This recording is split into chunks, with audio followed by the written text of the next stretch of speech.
From America's farm to Fort Capital and some of the richest farmland in the world. It's time for What's in Season with Michael Marks, sponsored by Meals on Wheels, Sacramento County. Welcome to What's in Season with Michael Marks. Oh my goodness, what a great show we have for you. It's all about the alligator pear. Yeah, avocados. The only fruit that's color-coded. Goes from green to black when it's ripe. Oh, I can't wait to talk about the avocados. Plus today we have a farmer who grows avocados. You would not guess where they grow the avocados. 400 miles north of ground zero here in California, San Diego, which is where most avocados are grown. They're grown 400 miles north. Can't wait to talk about that. Plus, Mandy Bottoms from Ag in the Classroom is here today, and she's going to be doing something with avocados. Can't wait to find out. Dr. Chelsea Azarkan is with us today. April showers bring mold. And so we're going to talk about mold and maybe some food items that will help you against mold. And so that's going to be a ton of fun. Plus, Chef Julio Camberos is with us. Guess what? Guacamole, 4 different ways. So let's talk avocados. I called it alligator pear to begin with because that's what they were originally called. And what a fascinating piece of fruit it is. It dates back 8,000 years ago in Mexico, the Aztec Indians. Hernando Cortez in 1511. He was the first white man to enter Mexico City, where the Aztec capital of the world. And they were growing avocados. He took them back to Spain. He was the first white man to even taste an avocado. Here in California, 1911 was the year that Carl Schmidt, he was asked by a nursery in Altadena, hey, can you go down to Mexico and can you find some really good avocados? So Carl Schmidt did. He was kind of like a fruit explorer, kind of very cool. So he goes down to Mexico, finds 5 really, really good avocados. He cuts off some budwood, sends them back via Wells Fargo, back to Altadena to the nursery. 4 of those 5 budwoods died. 1 survived, eventually called the Fuerte. Fuerte in Spanish, it means strong. It's the only one that survived. So when I first started in the produce industry 50 years ago, the 2 main varieties that we sold was Zutano and the Fuerte. And of course, they were green skin, smooth skin, and not full of oil. Then the Hass avocado really came along. That was in the 1920s.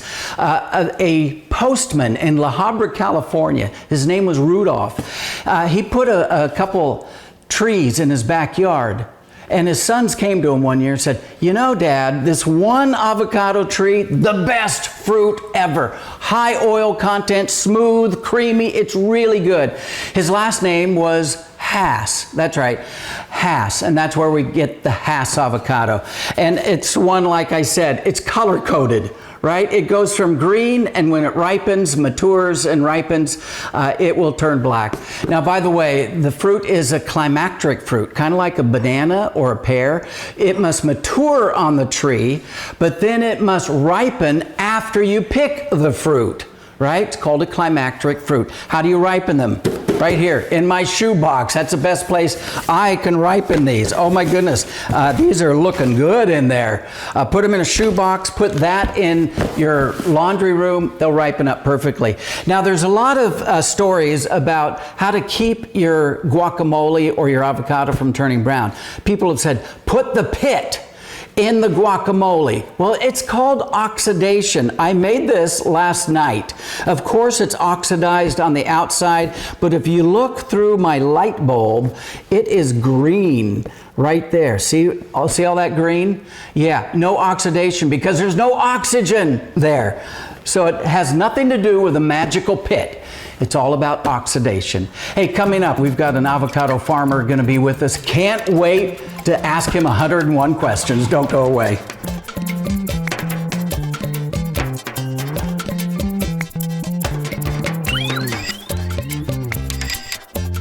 The avocado is the healthiest fruit grown on a tree, but you got to get them out of the tree and to the market. So I have my little clippers here. Justin's already putting me to work. There's a clip. And here's the official bag that it goes in. And thank goodness I did not have to climb one of your pole ladders, your three-legged pole ladders, That's 20 right. feet up in the air. Oh my goodness.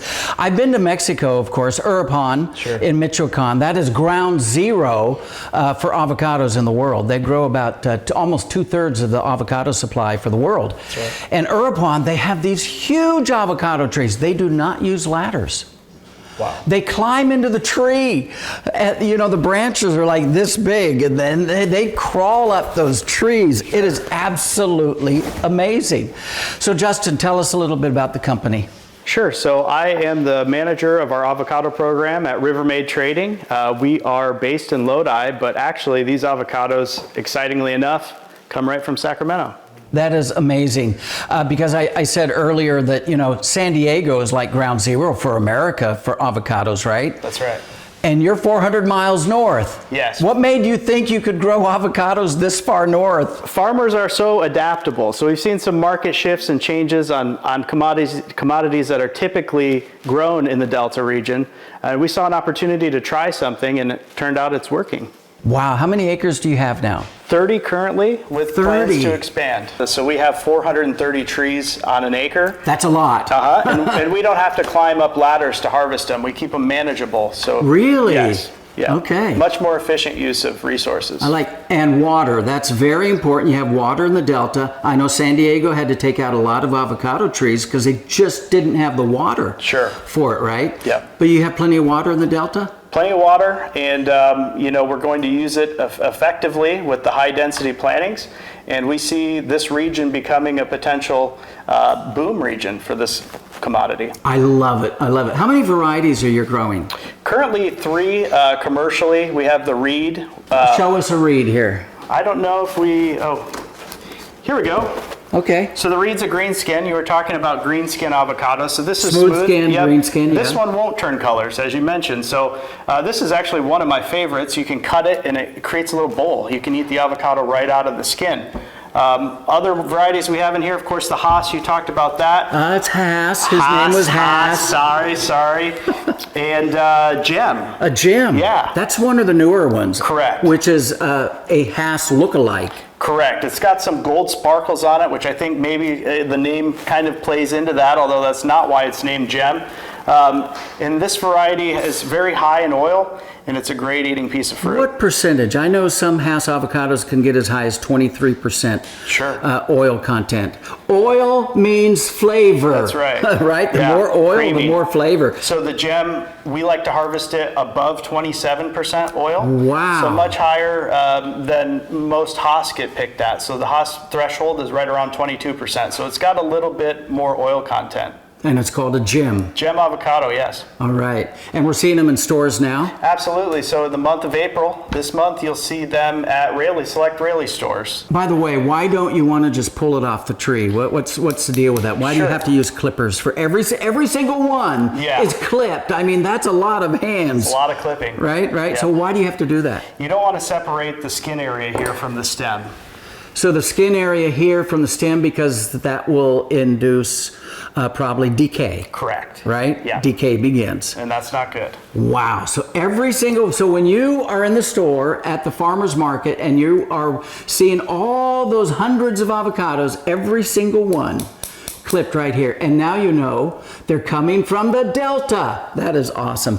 Justin, thanks so much for being with us. Thanks, hey, coming up, Mandy Bottoms is with us. What's she gonna do with avocados? We'll find out. Don't go away.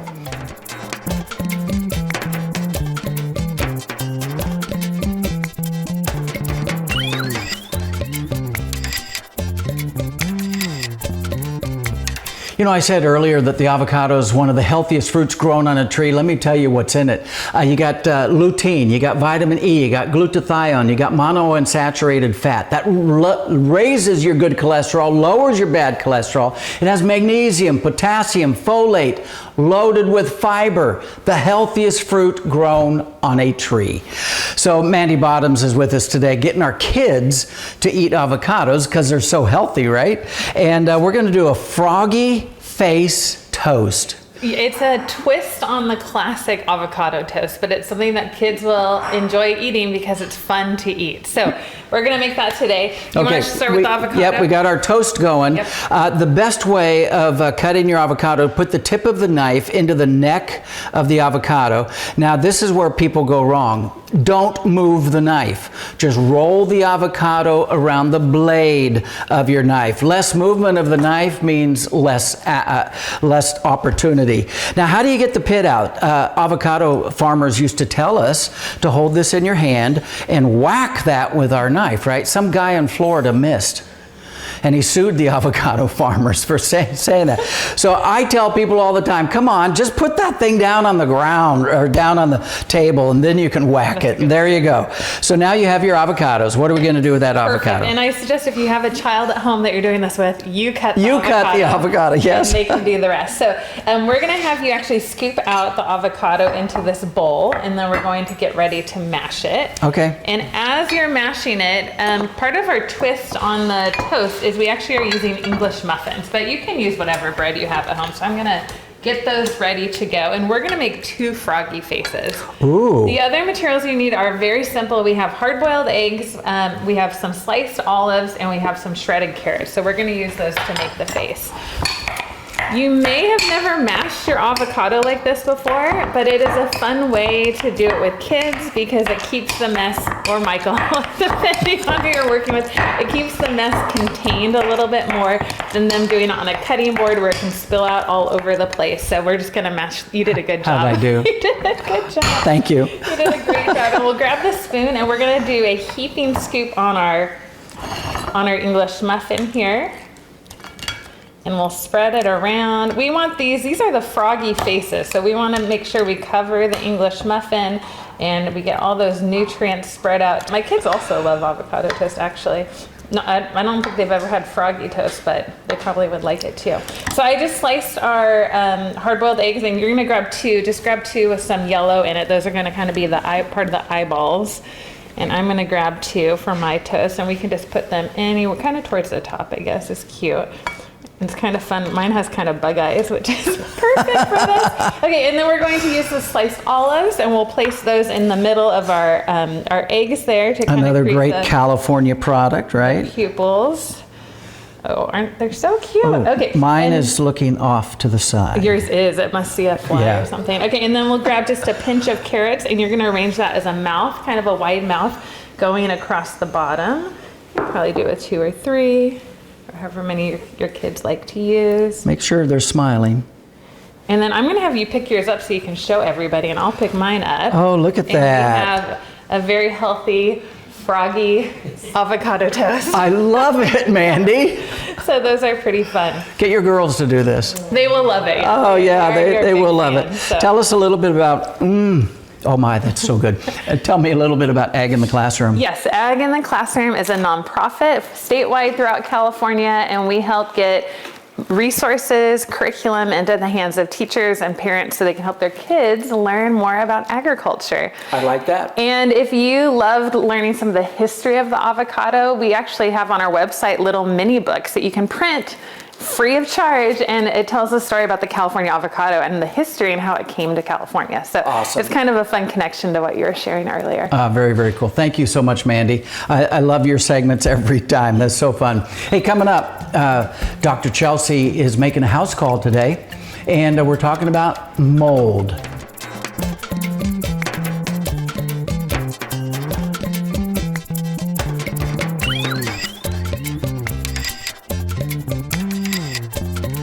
Well, they say April showers bring May flowers. April showers also bring mold. Dr. Chelsea is with us today talking about mold because so many people have symptoms of having mold, toxic mold, and they don't know it, right? Now, there are some good molds like Gorgonzola cheese and blue cheese, so there are some good molds. Tasty molds. Tasty molds, but we're talking about molds that are harmful to you. That's right. So one of the problems with mold exposure is that about 50% of the buildings in the United States have water damage. And the problem that we get with that is that most inspectors, remediators in the industry have not been properly trained, even if they're working on a regular basis with water events, to remediate a water event properly and then to find signs of a water event after the fact. And so mold can grow for years undetected in homes, and they release these toxins called mycotoxins that make people sick. And we see that as symptoms like fatigue. We see a lot of neurological issues that aren't explained by testing, allergies, getting sick frequently, sinus issues, urinary frequency, difficulty losing weight, a whole host of things. So, and you dealt with this when you were in San Diego going for your PhD, right? I lived in a lot of places with mold. Yeah. So if you suspect that you might have a mold issue, the first thing that you want to do is you want to test your home with something called a qPCR test, and you want to test your body. And I do have both of those types of tests on my website. But today we want to talk about how produce plays into that equation. I approve of that. Yeah. Okay. So what produce is not going to do is it's not going to just get all the mold out of your body. To do that, you need a targeted binder. And a binder is a drug or a natural product that's going to grab onto the mold toxins and it's going to escort them out of the body. But even if you're taking a targeted binder, you still are going to be dumping the mold or toxins through an elimination pathway like feces, urine, sweat, right? And produce is going to provide the nutrients that help us do that. Are there some produce items that are better than others in doing that? Yes, and we have a few of them here. So the first would be cruciferous vegetables, which we love. Cruciferous vegetables support your liver, which is a major site of detoxification. The liver processes toxins to be eliminated through those detox pathways we talked about. And cruciferous vegetables help enhance the enzymes that the liver uses to do that. So that's our first group. Then we have artichokes. So these are making a comeback this month on our show. And artichokes are really cool because they help protect the liver. And that's important because a lot of mold toxins are intrinsically liver toxic. There's actually research showing that artichoke extracts help protect against different types of liver diseases, including the most common type, non-alcoholic fatty liver disease. And artichokes help make bile. Bile basically dissolves toxins so it can be eliminated with stool. So artichokes are really cool like that. And then we have leafy greens, and everybody knows leafy greens get their color from chlorophyll, right? But what many people don't know is that chlorophyll is also a weak binder. And so it's not going to do the heavy lifting of getting mold out of the body, but it can help enhance elimination. So there are some good produce items. There's got to be some bad items that we probably shouldn't be eating. Yeah, so we have a couple no groups of foods. Those would specifically be nuts, especially peanuts is a big one. Coffee is another one. Grain, so rice, wheat, corn, those are all big. These are all crops that tend to have mold accumulation in the processing, they do. the growing, yes, they do. the harvesting. So most of these you can actually find mycotoxin free at various sources, and my patients feel a lot better when they minimize those foods or switch to mycotoxin free. Now I will say produce in general is a great source of fiber, and that is one thing I would not overlook if you are focusing on detoxing. So I like boosting fiber also in addition to the produce with things like chia seeds, flax seeds. Those help block the toxins from being reabsorbed from the intestines. They also help keep you regular. And one of the foundational rules of detoxing is if you're not pooping, you're not detoxing. So your produce, your fiber, your food groups to minimize. I never thought we'd be talking about pooping here on this show. You know, don't know what to expect. Full of surprises. Never know. So, Dr. Chelsea, there are probably some people out there who have had an ongoing issue with their health, and the doctors have not found anything. They don't know what it is. You suggest maybe they look into mold. Yeah, and I have a guide on how to detox from mold. I have lots of free blogs on my website, chelseazarcon.com. If you have concerns about mold, you can go there, and I have lots of resources to get you started on your journey. Perfect. Thank you so much, Dr. Chelsea, for coming in today. Hey, Chef Julio Camberos is going to be with us. Guacamole. 4 ways. I can't wait to see it. Don't go away.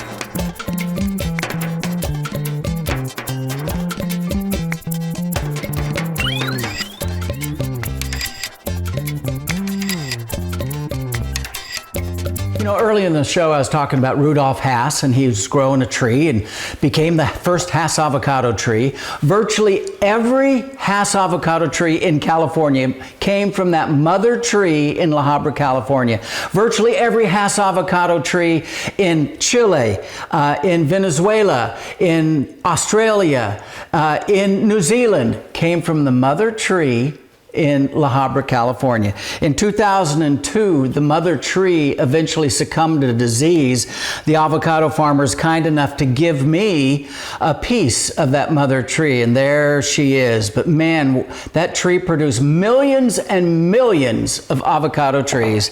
And even in Mexico, it came from the mother tree in La Habra, California. Wow. Chef Julio Camberos Jr. is with us today, making guacamole not just once, not twice, 3 times, 4 different ways. That's right. Chef Julio, get us started here. So avocado, guacamole is a big staple, of course, in Mexican restaurants. So you notice I'm he very said proud. Guacamole, which is how it's supposed to be pronounced, right? Guacamole, and so I think it's something that's prepared a certain way. Of course, I have my own way of thinking on it. Here I prepared a couple different guacamoles. I'm going to make a standard version of it, the most common version, but it's still very flavorful, and I think there's a little interesting technique that a lot of people don't sometimes think of. Get us going. So we start with the avocados, and of course, you know, you want them to be ripe. You should be able to stick your thumb in there just a little bit, just for it to enough ripe ready. And then we put the avocado on the table, insert the knife, and then just turn the avocado around. I think you explained that earlier. And then open it up, there's the half, and just like you said, whack that seed out right there. Official culinary term from Chef Julio. Right. Whack. And then we're gonna just take the avocado out, up from the skin with a spoon. I've already put a few in there. So this particular recipe is about, for an avocado and a half, you can use 2. I'm gonna make it in a molcajete, which is a traditional lava rock mortar pestle. They're traditional from Mexico. But the one thing I don't do is I think it's important we don't over smash. So I use a fork and spoon method. So I'll just hold it with the fork and I'll just start chopping it with the spoon. And as you're doing that, you're just folding it around.